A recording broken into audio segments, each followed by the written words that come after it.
Hey everyone, and welcome back to Fight Motive. Canelo vs. Crawford is set for January 1st. Canelo Alvarez and Terence Crawford are talking about a fight on September 16th, which is Mexican Independence Day, for Alvarez's 3 super middleweight titles at 168 pounds. There is no rehydration clause in the deal.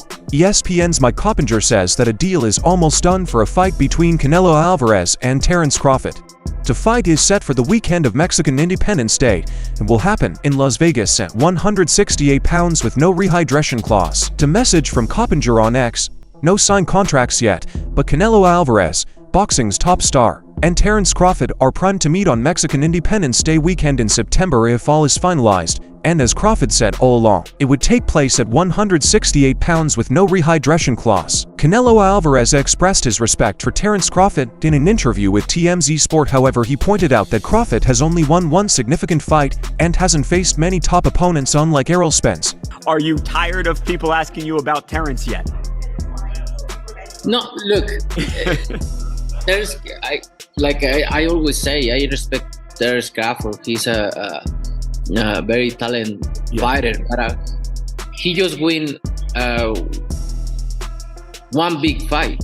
If you see his record, he just beat one good fighter like Errol Spence is. But other than that, I don't think he's beating other great fighter like Spence. He did a really good job with the Spence. He did like almost look very easy. But I knew Terence Crawford is a great fighter. But you never know in boxing. We'll see. Response to Canelo Alvarez. Terence Crawford posted X: LOL, that's crazy. So every fighter I fought is not good. But one noted, just remember what you said because I've always had the joy in making somebodies look like nobodies. Terence Crawford also acknowledges that Canelo Alvarez's punching power and physical size are his main concerns in their potential matchup. However, he expresses confidence in his ability to handle these challenges, noting his experience fighting larger opponents throughout his career. Challenges does Canelo pose hopefully once you guys get in there? I don't know. I just think, his punching power and his physical size is the only thing that I really have to worry about. But who knows?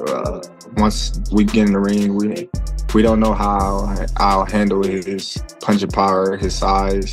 I've been fighting bigger guys my whole life, so I'm pretty familiar. Next on 2. Teofimo Lopez confirms Richardson Hitchens and then boot. Teofimo Lopez confirms Richardson Hitchens and then boot. Andy Staff Lopez say the WBO 140 pounds champion is in talks to unify titles against IBF light welterweight champion Richardson. Hitchen. That Boots fight, like how close are we to it? The only thing now is just us winning our next fights. Yeah. That's it. That's as close as it's gonna get until then. So you're having a fight before the Boots fight? Yes, I Well, am. at 140 or 47? At 140, and then we go to 47. Okay. Yeah. How do you know who it's gonna be? Is it like singled down to someone? Well, we're talking right now, Richardson Hitchens. We're gonna unify. Oh, no way. Yeah. That's a good fight, bro. Yeah, so 2 world title fights lined up, and then, the prize fight. Man. Following this potential fight, Lopez plans to move up to 147 pounds to challenge IBF welterweight champion Yaron Buda Anis in October. We got a 3-fight deal that has yet to be disclosed, but we look forward to announcing it very soon to you guys. Yeah, Turkey mentioned you in a tweet that he hopes that you're gonna face Boots. Yes. And then the winner faces maybe the winner of Ryan and Devin. That's what it's looking like, yeah. So we're looking forward to it, It's all about the best fighting the best, and, listen, I think, yeah, man, we're here to be strong, like LA. Teofimo Lopez has publicly criticized Top Rank, his promotional company, for canceling his upcoming fight against Moss, citing mismanagement and lack of promotional support as significant factors in the fight's cancellation.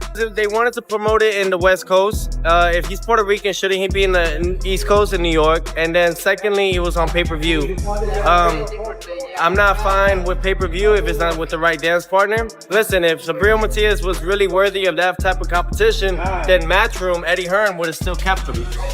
Right? Knock him out, Teofimo. Damn right. You know it. Knock him out, whoever. And it's a business, and I want to play business this year. That's all it is. I want to make the right deals and the right things that I know that is worth a lot of stuff for my son and for everything else. May have highlighted specific issues such as contract negotiations, promotional strategies, or other logistical challenges that contributed to the fight falling through. I distinguish my pay-per-view and my sales. They want to do a big arena, T-Mobile Arena. That's not going to sell in the West Coast against a Puerto Rican. And Top Rank doesn't have the right stars. And I'm sorry for the right stablemates, but there's not good stablemates in Top Rank right now. So what am I doing? You know what I'm saying? If it was in New York, and if it wasn't on pay-per-view, then that fight would be done. Puerto Rico. So I asked for $3.5 million guaranteed as an insurance policy. If you're gonna do that, because it's gonna lower my stock in pay-per-view, 55, 65,000 maybe. They didn't even believe it'll pass that 100,000 threshold. So why are we doing it on pay-per-view? That's from Bob Arum himself, the chairman. If you go on boxing scene, he said that it's not pay-per-view worthy. So why are we still making the fight pay-per-view? They trying to fuck literally my career. If successful, he could face the winner of the Ryan Garcia vs. Devin Haney fight in February 2026. Moving on is Ben's warning to Benavides's warning. To Morel, David Benavides has vowed to unleash his full fury on David Morel. Benavides is highly confident in his victory, predicting that the punishment he inflicts will force Morel to contemplate retirement. In a fight after this fight, he's probably going to retire because I'm going to go in there, I'm going to beat the out of him. I'm going to make an example out of him for the rest of the light heavyweight division to see that I'm not playing with nobody. Benavides, a young fighter, has been criticized for potentially fighting in a division below his body size, a trend seen with Julio Cesar Chavez Jr. His lack of punching power and size make him a liability. He faces Morel, similarly big opponent with superior skills and talent, who is a true knockout artist, making his situation unfavorable. David Morel says he will make it look easy beating David Benavides. Morel stated, "Benavides isn't easy, but I'm going to make it look easy. They are two different things. Every time you come to the gym, work. It's better to cry here than cry inside the ring at the fight." According to Morel, he and Benavides both enjoy applying pressure to their opponents, which entails continuing to attack and denying them. He said that's the problem in this fight. Him and me too, we're both guys who like to pressure. Both guys like to come forward and pressure. Who is more strong? I know it's me, since Benavides didn't demonstrate much strength in his most recent fight. He didn't hit hard enough to knock out his opponent. Morel feels he is stronger than Benavides. He added, "Everybody says in his last fight he really didn't have the power to knock out some people. He doesn't have nothing. This is my real weight, 175. Said Morel. Right now I feel comfortable at this weight." Jose Benavides, trainer and father of boxer David Benavides, expressed confidence in his son's abilities ahead of the February 1st fight against David Morel Jr. He said, "There's levels to boxing. I think David's on a different level. David's super focused mentally, spiritually, and everything." He emphasized David's focus and motivation, highlighting their goal to face top fighters like Beterbiev Van Bivol in the future. He added, "He's so motivated, and at the end of the day, you got to go through him, David Morel, to get to the other fighters like Beterbiev, Bivol, and maybe cruiserweight Zordo." Moving on as Ryan 3. Ryan Garcia confirms may fight against Isaac Cruz. Garcia confirms may fight against Isaac Cruz. Teofimo Lopez has hinted on social media that he will be the next opponent for Ryan Garcia in a fight scheduled for May with a contract reportedly signed. Turkey Alashik posted a picture of Ryan signing a contract on social media today, saying the D is done. The opponent is set. Big news coming soon. Exclusive in the Ring magazine. Let's get boxing great again. Teofimo replied to the post stating, "Let the games begin." Showbiz. The adult explained why Teofimo Lopez was involved in this match. The plan involves a fight in May followed by a big rematch in October on the same card. Teofimo Lopez face boots with the winners and losers set to fight each other in February. Because it seems to be a tournament.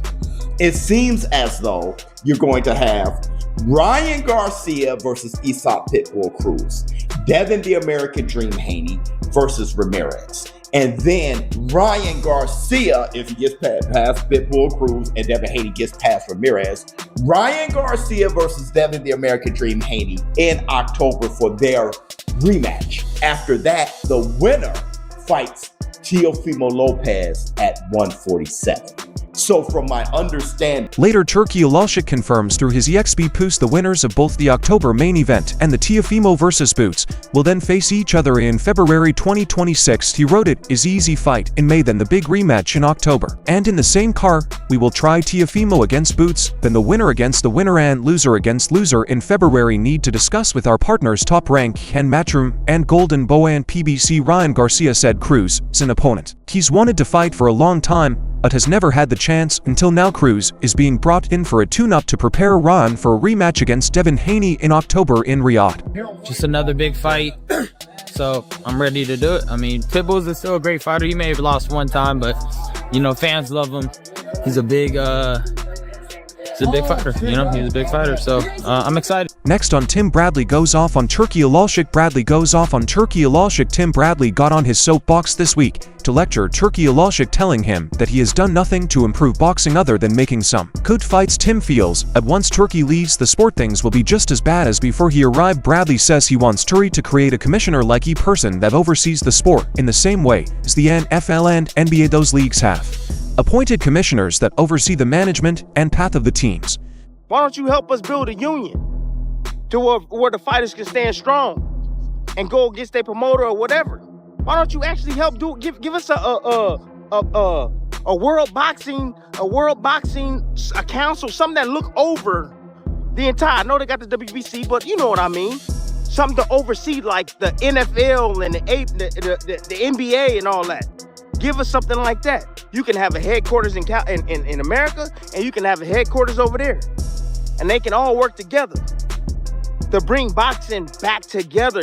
Bradley said that they really support Turki because they feel he is important for boxing. They think that when Turki leaves, boxing will go back to how it was before, which wasn't very good. Bradley believes that he sees boxing differently than other people do. He thinks it's good that fans are getting to see the fights they want, but he believes that just having those fights won't fix all the problems in boxing. He stated, "So my boxing viewpoint is different from y'all viewpoint. Y'all getting the fights that you want, which is great, it's fantastic, but that's not going to solve all the issues that boxing has. We need one governing body overlooking the entire sport." Moving on. 5.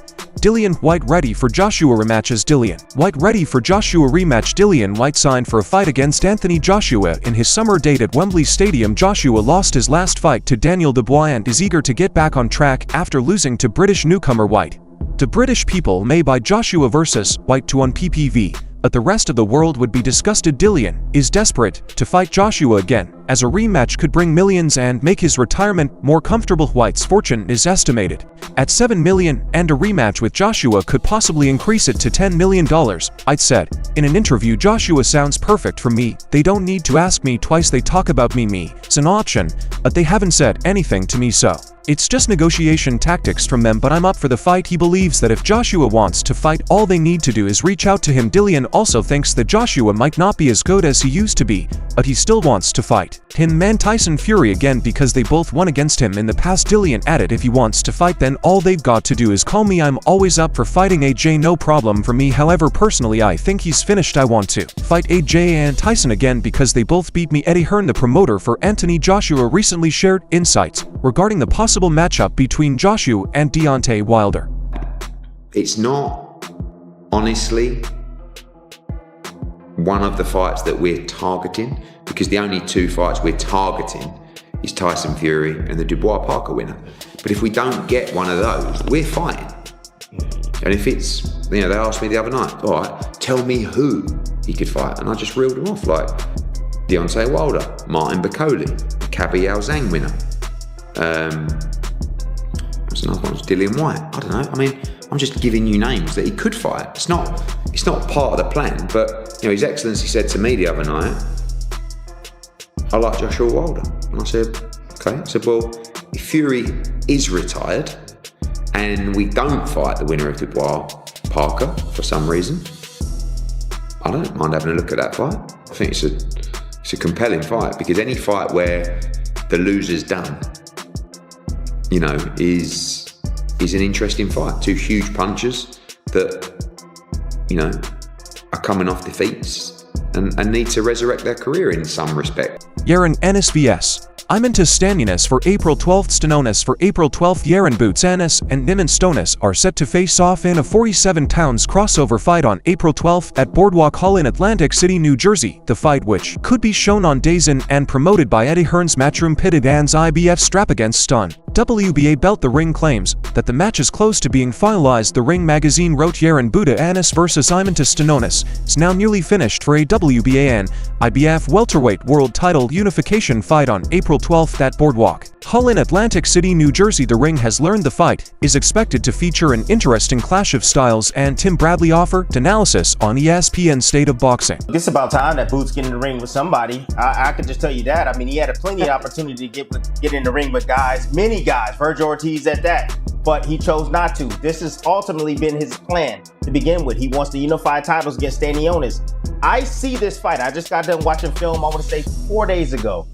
It's going to be an exciting fight. Stanionis is a come-forward fighter, very aggressive, throws punches and bunches, can punch hard with either hand, but so can Boots. But the difference is that Stanionis, I don't believe he understands trigonometry. He don't understand angle. He don't understand, Ennis Boots, aspiring to become the undisputed welterweight champion, turned down a controversial money fight against Virgil Ortiz Jr. for Riyadh's season in February. Many fans view this as a classic duck, fearing that losing to Ortiz Jr. could ruin his career, and as his goal is to collect all four belts the way Boots looked in his last fight against Karen Chakachan on November 9th. It's reasonable to assume his self-confidence is gone, so he will play it safe, using his goal of becoming undisputed at 147 as he hold to hide from the risky fights at 150 against Virgil Jr. and the other killers that could end Boots' careers. So that's all outro from today's video. If you enjoyed it, remember to leave a like, subscribe, and ring that bell icon so you never miss our future videos.